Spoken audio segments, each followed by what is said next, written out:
Hello everyone, welcome to discussion on OSS and DAO. The era of maintaining OSS without reward has come to an end. A new movement that allows OSS to monetize itself while keeping licenses completely open is gaining speed. It's called Open Core. It allows code development teams to earn money by offering proprietary web services built on OSS. However, most OSS projects are not standalone web services. Instead, they specialize in providing smaller, specialized functionality. These smaller projects are the most important in the OSS ecosystem as massive services are built by piecing together the smaller units. For example, OpenSSH encrypts internet communication and enables people to use web services with peace of mind. OpenSSH itself cannot be a web service, although OpenSSH actually supports numerous web services. It was maintained by a small group of voluntary maintainers. Sadly, in 2014, a vulnerability in OpenSSH caused a serious security incident known as Heartbleed. OSS continues to impact society and has grown to be essential to the world. That said, the OSS system has barely matured since its conception. Movements like Open Core have contributed to some evolution in OSS, but its growth has been stunted. Although society increasingly depends on OSS, the lack of stability in maintaining OSS is widening the gap toward fulfilling that need. That's why emergent concept of DAOs have gained so much attention. Let's talk about a DAO. A DAO is an organizational framework for a group of people individually seeking their own interest to achieve one common goal. A DAO has no legal body or decision makers.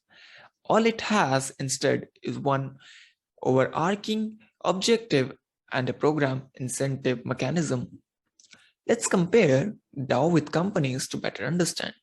While companies are managed by laws in each country, all that matters for a DAO is code and community.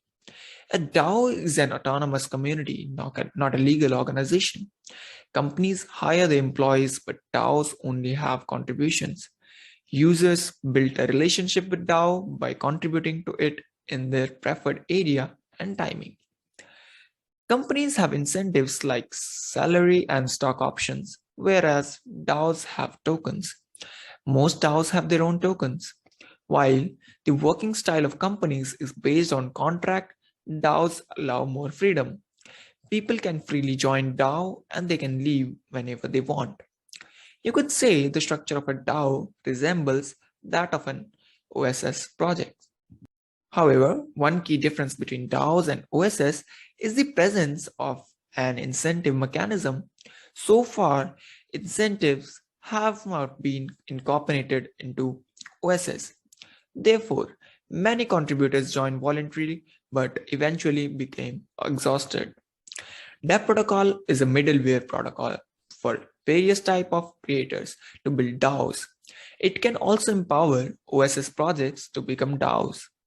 DApp protocol provides the infrastructure for allowing OSS projects to create and allocate tokens as well as give incentives to token holders.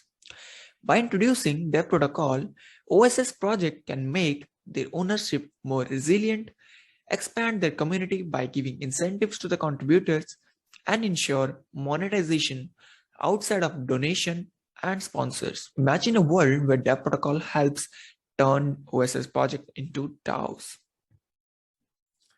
Let's see an interesting story. Alice is an interesting lady, although she has many hobbies. None of them are related to her work. If Alice comes across a DAO where she can use her hobbies as skills, she can freely choose her task based on incentive provided by the DAO. Another story where Bob and Charlie are both doing research that would complement the others, but they were just good friends. Now they can share DAO tokens with one another if they consolidate their research into a DAO. By turning their research into a DAO, They are not only incentivized by mutual benefits of their combined studies, but also achieve their results much faster. DAOs provide creative people with new options for maximizing their creativity. All of us are creators, fans, users, and contributors. DAOs and organic connection that emerge between them will dramatically expand the world of creation.